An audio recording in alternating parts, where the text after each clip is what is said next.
प्यारे बच्चों, हमने आलोक धनवा जी की लिखी कविता पतंग पढ़ी। बहुत ही सुंदर कविता, सरल कविता, एकदम सीधी बात, सीधा अर्थ। अब उसके प्रश्न बना दिए हैं। तो पहला प्रश्न बना है, देखो। सबसे तेज बौछारे गई भादो गया, पहली पंक्ति थी ये कविता की। उसके बाद प्रकृति में जो परिवर्तन कवि ने दिखाया है उसका वर्णन अपने शब्दों में कीजिए।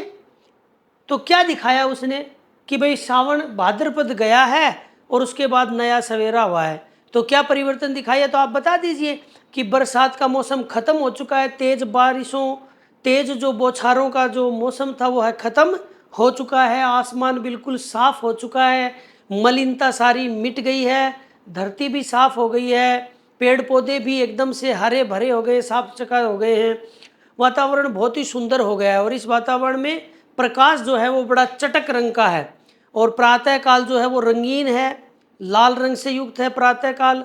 और दिन जो है वो चटक रंग से खिला हुआ है, आसमान बिल्कुल स्वच्छ है और बच्चे उसमें खेल रहे हैं। तो ज़्यादा उलझना नहीं है। क्या करना है, आपको सीधा बताना है कि भाद्रपद तेज बौछारों का जो मौसम था बरसात का वह व्यतीत हो चुका है और अब जो है सवेरा हुआ है, प्रातः काल जो हुई है वो लाल रंग की हुई है और उसके बाद कुछ समय बाद जो वातावरण बना है वो चटक, एकदम चारों तरफ चमकीली धूप ही धूप आ गई है और बहुत सुंदर आकाश हो गया है, बहुत ही सुंदर प्रकृति का दृश्य हो गया है, सारे के सारे सुंदरता आ गई है और बहुत अधिक गर्मी भी नहीं है और सर्दी भी नहीं है, बहुत सुहावना मौसम है। तो ये हो जाएगा पहला प्रश्न। दूसरा, सोचकर बताइए कि पतंग के लिए सबसे हल्की, सबसे रंगीन चीज और सबसे पतला कागज, सबसे पतली कमानी, ये विशेषण क्यों लगाए हैं उसके आगे, जैसे विशेषणों का प्रयोग क्यों किया गया है। तो मैंने पाठ पढ़ाया तब आपको बताया था ना, जिज्ञासा पैदा करने के लिए, कौतूहल पैदा करने के लिए और आकर्षक बनाने के लिए, पतंग के प्रति रुचि जग जाए हमारी, पाठक जो है वो पढ़े कविता को तो पतंग के प्रति रुचिकर हो उठ जाए, वो रुचि बन जाए उसकी पतंग कविता की ओर। तो उस पाठक जो है वो रुचिकर हो जाए, उसके लिए आकर्षक हो जाए, पतंग के प्रति उसकी रुचि पैदा हो जाए, ये इसलिए ये सब चीजें कही गई हैं। आगे चलते हैं प्रश्न नंबर 3 में, बिंब विधान। तो बिंब विधान में भादो गया, सवेरा हुआ, खरगोश की आंखों जैसा लाल सवेरा, वो जब मैंने आपको पद्य कराए थे उसी समय मैंने उनमें बिंब विधान बता दिए थे और आपको ज्यादा टेंशन नहीं लेनी है। देखिए, कहीं पर कोई चीज चलती हुई दिखाई दे, क्रियाशील दिखाई दे, तो वहां गतिमान बिंब कर देना आप। कहीं आवाज हो रही है घंटी बजाते हुए तो वहां श्रव्य बिंब कर देना। कहीं सॉफ्टनेस झलकती है, कोमलता झलकती है तो स्पर्श बिंब कर देना। और बाकी जो है वो एक ही चीज एक ही जगह पड़ी रहे, जैसे सवेरा हुआ तो बस हुआ तो हुआ, तो उसमें क्या है, तो उसमें कर दो स्थिर बिंब। बाकी मैंने उस समय आपको बता दिए थे। तो ये 3 का हो गया। अब देखो, जन्म से ही वे अपने साथ लाते हैं कपास। कपास के बारे में सोचें कि कपास से बच्चों का क्या संबंध बन सकता है। भाई कपास से बच्चों का क्या संबंध है। देखो, कपास कहते हैं रुई को, रुई बड़ी कोमल होती है, इसी तरह बच्चों का शरीर भी बड़ा कोमल होता है। रुई को भी आप गिर दो उसको ज़्यादा चोट नहीं लगती है। इसी तरह बच्चे भी कहीं से गिर जाते हैं तो उनका शरीर बहुत लचीला होता है, उनको भी ज़्यादा चोट नहीं लगती है। यही 2-3 बातें हैं जिसकी वजह से इनकी तुलना की गई है। पर इसकी जो मुख्य भाव में अगर हम जाएं तो एक चीज़ और भी है। देखो, रुई भी सफ़ेद होती है और सफ़ेद पवित्रता का, निश्चलता का, कोमलता का क्या होता है, प्रतीक होता है।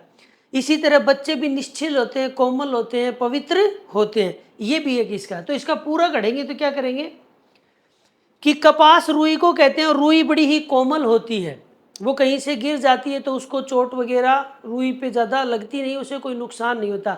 इसी तरह बच्चे भी कोमल होते हैं, लचीले होते हैं, उनको भी ज़्यादा चोट नहीं लगती। लेकिन कवि यहाँ इसके भाव में भी जाना चाहता है रुई के, कि जैसे रुई सफ़ेद रंग की होती है और सफ़ेद रंग जो है वो पवित्रता का, निश्चलता का सूचक माना जाता है। तो बच्चे जो होते हैं उनके भाव भी निश्चल होते हैं, पवित्र होते हैं, इसलिए ये सब रुई के अंदर ये सब गुण हैं, इसलिए बच्चे से उसकी तुलना की गई है। आगे देखिए 5 का प्रश्न। पतंगों के साथ वे भी उड़ रहे हैं, बच्चों का उड़ान से कैसा संबंध है।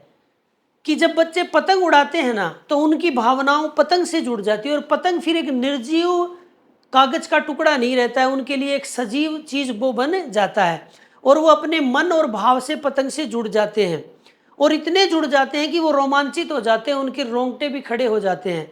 उस रोमांच में वो उड़ाते उसको रहते हैं, तो उस समय उससे उनका एक आत्मीय संबंध बन जाता है, परस्पर एक मित्रता का सा संबंध बन जाता है, और निर्जीव से वो सजीव बन जाता है, और इस प्रकार से उनका संबंध बनता है। तो आप सीधा उत्तर लिख सकते हैं कि पतंग जो है जब बच्चे उसको उड़ाते हैं तो बड़े आनंद और उत्साह में भर जाते हैं, उमंगों से भर जाते हैं, और उस समय पतंग जो है वो केवल पतंग नहीं रहता है, वो एक सजीव चीज़ उनके लिए बन जाता है, उनका मित्र बन जाता है, उनका सखा बन जाता है, और वो अपनी भावनाओं से, अपनी धड़कनों से उसके साथ जुड़ जाते हैं। ये संबंध उनका उनके साथ बनता है, मित्रवत। तो प्रश्न 6 में हम आ गए हैं, जिसमें है कि निम्नलिखित पंक्तियों को पढ़कर, पहले इन पंक्तियों को पढ़ेंगे फिर प्रश्नों के उत्तर देंगे भाई। छतों को नरम बनाते हुए, दिशाओं को मृदंग की तरह बजाते हुए। अगर वे कभी गिरते हैं छतों के खतरनाक किनारों से और बच जाते हैं, तब तो और भी निडर होकर सुनहले सूरज के सामने आते हैं। ये हमने पढ़ी। अब देखिए प्रश्न बनाया है, पहले इसका थोड़ा थोड़ा भाव समझ लें एक बार। छतों को नरम बनाते हुए, जब वो दौड़ते हैं तो उनको छतें वो नहीं लगती, दिशाओं को मृदंग की तरह बजाते हैं। मृदंग कहते हैं ढोलक को। जब वो छत पे जाते हैं ना तो ऐसे बजती हैं छतें, दम दम दम दम दम दम दम दम दम, तो एक ताल सी बनती है, धा धा धा धा धा धा धा ऐसे। तो जैसे ढोलक में होती है ना, चढ़दा गिरदा चटाक चढ़दा गिरदा ढाक ज्ञा त्रिकर्तिना ढाक ज्ञा त्रिकर्तिना, इस तरह से उसमें भी एक सुंदरता आ जाती है, बजती है तो ढोलक की सी। तो वो उनको नरम बना देते हैं, मतलब उनको कठोर नहीं लगती, उस जोश में, उत्साह में, उमंग में, आनंद में दिशाओं को मर्दंग की तरह बजाते हैं। जब वो दौड़ते हैं तो वो ढोलक की तरह बजती हैं। अगर वे कभी गिरते हैं छतों के खतरनाक किनारों से बच जाते हैं और भी निडर होकर सुनहले सूरज के सामने आते हैं। ये सब कर चुके। आ जाओ पहला प्रश्न, दिशाओं को मर्दंग की तरह बजाने का क्या तात्पर्य है। कि जब वो छतों पे घूमते हैं ना, छतों के ऊपर दौड़ते हैं पतंग के पीछे पीछे, तो छत जो है अंदर से तो खोखली होती है, नीचे मकान होता है, नीचे चार दीवारी के ऊपर होती है छत ढोलक की तरह, तो छत बजती है धम धम धम धम धम। तो इस तरह वो चारों तरफ ही घूमते हैं, हर घर के ऊपर ही है, तो दम दम दम दम दम दम दम दम दम दम दम दम दम दम दम, तो चारों दिशाओं में एक ढोलक की सी आवाज आती है। ये है इसका तात्पर्य। तो इस तरह आप समझा देना कि बच्चे, जब सभी बच्चे लगभग अपनी छतों पे आ जाते हैं और जो छतों पे इधर से उधर वो दौड़ते हैं, तो उनके पैरों की ध्वनि से छत बज उठती है, और एक साथ जब वो बजती है तो एक ढोलक का सी आवाज़ उसमें से उत्पन्न होती है। जब पतंग सामने हो तो छतों पर दौड़ते हुए क्या आपको छत कठोर लगेगी। बिल्कुल नहीं लगेगी कठोर, क्योंकि उस समय हमारा पूरा मन उसमें लगा होगा, हम पूरी लगन से उसके पीछे लगे होंगे, उत्साह और जोश सारा उसी में लगा होगा, हम प्रसन्नचित होंगे, तो छत की जो कठोरता है वो हमें नगण्य लगेगी, बिल्कुल भी महसूस नहीं होगी। खतरनाक परिस्थितियों का सामना करने के बाद, आपने खतरनाक परिस्थिति का सामना कर लिया, उसके बाद आप दुनिया की चुनौतियों के सामने, बहुत ही अच्छा प्रश्न है, बहुत ही तगड़ा प्रश्न है परीक्षा की दृष्टि से। खतरनाक परिस्थितियों का सामना करने के बाद, यानी आप छत से गिर गए और बच गए, ये मान लो, तो कर लिया आपने सामना। उसके बाद दुनिया की चुनौतियों के सामने, फिर आपके सामने चुनौती आएंगी, आपके सामने कोई ना कोई समस्या आएगी, तो उन चुनौतियों के सामने आप कैसा महसूस करते हैं। तो निडर महसूस करते हैं। पहला ही निडर, हम स्वयं को निडर महसूस करते हैं। हमारे अंदर चुनौतियों से लड़ना और लड़कर कैसे उनसे बचना है, उनको संभालना है, स्थितियों परिस्थितियों को, वो सब चीज़ें हम सीख जाते हैं। तो सबसे पहले तो आप लिखोगे स्वयं को कैसा महसूस करते हो। हम स्वयं को निडर महसूस करते हैं। कैसा महसूस करते हैं?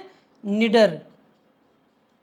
पहली बात, जब हम मुसीबतों, चुनौतियों, जब हम खतरनाक परिस्थितियों का सामना कर लेते हैं तो परिस्थितियों से कैसे लड़ा जाता है, कैसे बचा जाता है, किस तरह से उनसे बचा जाता है, ये सब चीज़ें हम सीख जाते हैं। साथ ही साथ हमारे अंदर वीरता का, जोश का, उत्साह का भाव और भी तीव्र हो जाता है। जब समस्याएं आती हैं तो हम घबराने की बजाय पूरी वीरता के साथ उसका मुकाबला करते हैं और हम उनको बिल्कुल तुच्छ मानते हैं। मुसीबतों को फिर हम तुच्छ मानते हैं। वो मुसीबतें हमारे मार्ग को रोक नहीं पाती, हमें बाधित नहीं कर पाती है, बल्कि हम उनको हरा देते हैं। ऐसा हौसला हमारे अंदर आ जाता है, वीरता का भाव हमारे अंदर आ जाता है। ये परिवर्तन होते हैं। प्यारे बच्चों, हमने वो 6 प्रश्न तो जो कर लिए थे पाठ्य पुस्तक में से दिए थे, उसके बाद में पाठ्य पुस्तक में कविता के आसपास नाम से कुछ प्रश्न दिए रखे हैं इन्होंने, यानी ये कविता के आसपास हैं। थोड़ा सा इन्होंने इसके अंदर क्या किया है, अपनी तरफ से एफर्ट डाला है कि इस तरह का प्रश्न पूछा जाना चाहिए। तो देखिए, हमें पहला प्रश्न क्या पूछा गया, आसमान में रंग बिरंगी पतंगों को देखकर आपके मन में कैसे ख्याल आते हैं। आप भी तो बच्चे ही हो, 10वीं बारी के जो बच्चे होते हैं, छोटे बच्चे ही होते हैं। तो आपसे प्रश्न कर रहे हैं, ये आपसे प्रश्न पूछा जा रहा है कि भाई आप जब उनको देखते हो ना, रंग बिरंगी पतंगों को, प्यारे बच्चों, तो आपके मन में कैसा ख्याल आता है, क्या ख्याल आता है। तो सबसे पहले तो जब हम उनको देखते हैं तो हमें ऐसा लगता है कि आसमान में क्या उड़ रही हैं, तितलियां, रंग बिरंगी तितलियां उड़ रही हैं। फिर हमारा मन करता है कि हम भी इसी तरह क्या उड़ाएं, पतंगों को उड़ाएं। साथ ही कई बार हमारा ऐसे भी जी करता है कि हम भी पक्षी बनकर इन पतंगों तक चले जाएं, इनके बीच से ऐसे गुजरे, इसके दाएं से बाएं से, ऊपर से नीचे से, इनसे खेलें, पतंगों से खेलें, ऐसा भी मन करता है। कई बार ऐसे भी मन करता है कि हम स्वयं ही क्या बन जाएं, पतंग बन जाएं और इस तरह से इनके साथ साथ उड़े। तो इस प्रकार के विचार हमारे मन में आते हैं। अगला प्रश्न है, रोमांचित शरीर का संगीत। देखो, जब आप रोमांचित होते, रोंगटे कब खड़े होते, बहुत ज़्यादा खुश होते, बहुत ज़्यादा प्रसन्नचित होते, अरे वाह ये चीज़ मैं करूँगा, तो वो होता है रोमांचित। तो उस समय आपके शरीर में एक संगीत सा होता है। संगीत मतलब आपका आनंद होता है, शरीर में एकदम आनंद होता है पूरे शरीर में। अच्छा, ये बात हो गई रोमांचित शरीर के संगीत का। जीवन की लय से क्या संबंध है? क्या आपके शरीर में रोमांच होगा, खुशी होगी, तो उसमें जीवन में क्या लय आएगी, आपके जीवन में कैसे लय बनेगी, उससे तारतम्यता कैसे बनेगी। तो आप, सीधी सी बात है, जो आदमी प्रसन्नचित होकर पूरे मन से किसी काम में लगेगा ना, तो वो काम जो है उसका बहुत बेहतरीन होगा। मेरी बात समझ रहे हो? प्रश्न है, जीवन की लय से क्या संबंध है खुशी का? रोमांचित शरीर का संगीत, इसका मतलब होगा शरीर में अत्यंत खुशी होना, बहुत प्रसन्नचित होकर किसी चीज को आप करते हैं, तो वो होगा रोमांचित शरीर का संगीत। तो इससे जीवन की लय का क्या संबंध है? जीवन में लय कैसे आएगी, तारतम्यता कैसे आएगी? तो आप सीधा बताओ कि जब आदमी खुश होकर किसी काम में पूरा मन लगाकर किसी काम को करेगा, तो वो काम वो बहुत बेहतर तरीके से करेगा। और खुश होकर किसी काम को करेगा तो वो काम उसको बोझ नहीं लगेगा, बल्कि उसको एक खेल की तरह लगेगा, आनंद आएगा, उस चीज़ को वो बेहतर सीख पाएगा, बहुत अच्छा उस क्षेत्र में वो कर पाएगा। इसलिए किसी भी क्षेत्र में आप कार्य करें तो प्रसन्न होकर करें।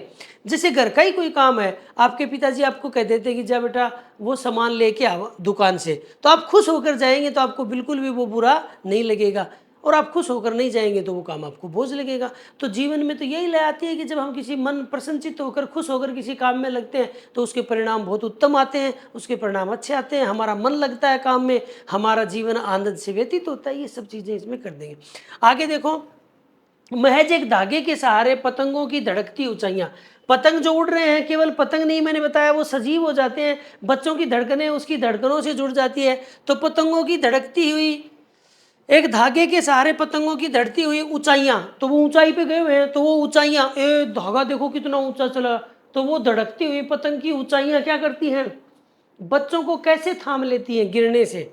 तो आप बता दो कि बच्चे का जो मन है वो पूरा पतंग के साथ जुड़ जाता है, वो बहुत रोमांचित और खुश हो जाते हैं, उनकी धड़कनें पतंग से, और पतंग निर्जीव नहीं रहता, सजीव हो जाता है, तो उन दोनों की तारतम्यता बन जाती है, वो उसी में खोए रहते हैं और उनका शरीर जो है उसी के अनुरूप प्रसन्नचित रहता है। जो आदमी प्रसन्नचित रहता है तो छोटी मोटी मुसीबतें होती हैं उनको वो गिरता भी नहीं और उनसे बच जाता है। तो यही बात है कि वो पतंग के साथ सजीवता से जुड़ जाते हैं, पतंग में ही वो पूरे मशगूल हो जाते हैं, पतंग में ही वो लयबद्ध हो जाते हैं और उनका जो शरीर प्रसन्न रहता है, इसलिए वो गिरने से बच जाते हैं। तो वो पतंग इस प्रकार उनको बचा लेता है। ये हमारे हो गए पूरा पाठ। हमने पूरा पाठ पढ़ लिया। कौन सा? पाठ 2 का पतंग, आलोक धनवा के द्वारा लिखा हुआ।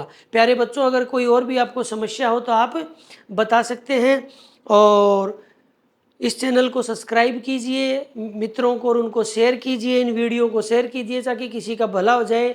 शॉर्ट वीडियो भी डाले गए इंस्टाग्राम और यूट्यूब वगैरह, इंस्टाग्राम और फेसबुक आदि पर, तो आप वहाँ भी नीचे डिस्क्रिप्शन में जाके उन तक पहुँच सकते हैं। ठीक है, धन्यवाद।